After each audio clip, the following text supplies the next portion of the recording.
अब हम आपको बिहार लेकर चलते हैं, जहां वक्फ बोर्ड ने एक गांव की जमीन पर अपना दावा करते हुए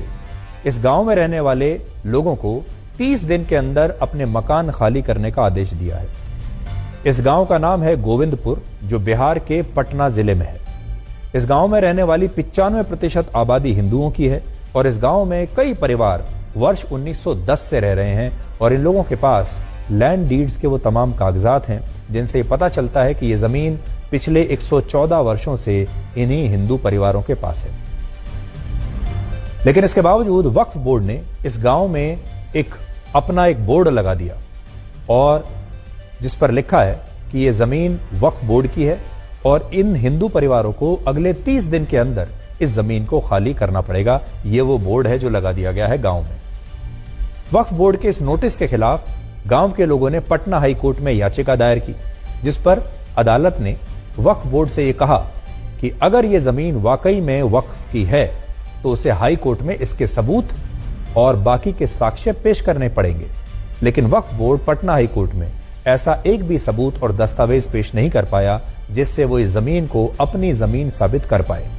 और इसके बाद पटना हाई कोर्ट ने वक्फ बोर्ड के नोटिस पर रोक लगा दी और इस गांव के लोगों को कहा कि उन्हें इस जमीन को खाली करने की कोई आवश्यकता नहीं है। और अदालत ने इस बात को भी माना कि यह जमीन इन्हीं लोगों की है और इनके पास ऐसे सभी दस्तावेज हैं जो पुष्टि करते हैं कि लोग यहां इस गांव में वर्ष 1910 से वाकई में रह रहे हैं। और अदालत के फैसले के बाद वक्फ बोर्ड का नोटिस इस गांव से हट जाना चाहिए था, लेकिन वक्फ बोर्ड ने हटाया नहीं।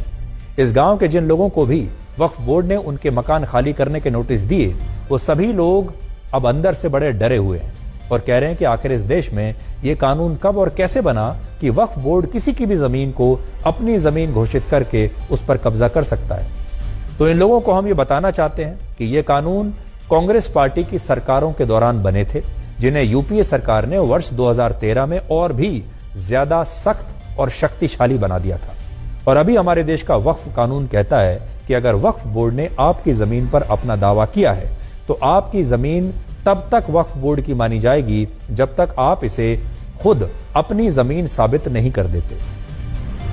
इस कानून में संशोधन करने के लिए ही मोदी सरकार इस बजट सत्र में एक नया बिल लेकर आई थी, जिसका कांग्रेस और विपक्षी दलों ने विरोध किया और अब यह Waqf board bill joint parliamentary committee के पास चला गया है, वहां लंबित है और इसे लंबा समय लगेगा। हो सकता है कि इसमें से बहुत सारे जो क्लॉज हैं उन्हें अब हटा दिया जाए। आज ये बात तो सब जानते हैं कि देश में भारतीय सेना और भारतीय रेल के बाद सबसे ज्यादा जमीन वक्फ बोर्ड के पास है, लेकिन बहुत कम लोगों को पता है कि पिछले 76 वर्षों में सेना की जमीन में सिर्फ 31% की वृद्धि हुई, जबकि वक्फ बोर्ड की जमीनों में 1700% की वृद्धि हुई है। और वक्फ बोर्ड की जमीनों में इतनी वृद्धि कैसे हो रही है, आप उसे बिहार से आई इस खबर से समझिए, जहां आरोप है कि रातों रात वक्फ बोर्ड ने गांव के लोगों की जमीनों पर अपना दावा कर दिया और यह भी आरोप है कि इसके पीछे एक बहुत बड़ा माफिया है। स्थानीय लोगों का आरोप है कि पूर्व वार्ड पार्षद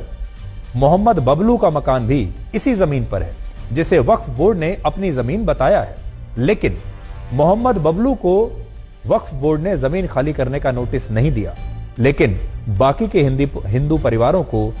इससे बेदखल किया जा रहा है। और आज हमारी टीम ने इस गांव में जाकर इन लोगों से बात की और हमें पता चला कि वक्फ बोर्ड के लोग अब आपकी जमीनों पर अपना दावा करते हैं तो लोगों को वो उर्दू में लिखे नोटिस देते हैं। और जब लोग ये कहते हैं कि क्या उन्हें हिंदी में इसकी एक कॉपी मिल सकती है, तो वक्फ बोर्ड इससे भी इनकार कर देता है। वो कहता है नोटिस भी आपको उर्दू में ही मिलेगा। यानी इस देश में वक्फ बोर्ड की एक अलग ही व्यवस्था और कानून चल रहा है, जिसे आप इस रिपोर्ट को देखने के बाद और अच्छी तरह से समझ पाएंगे।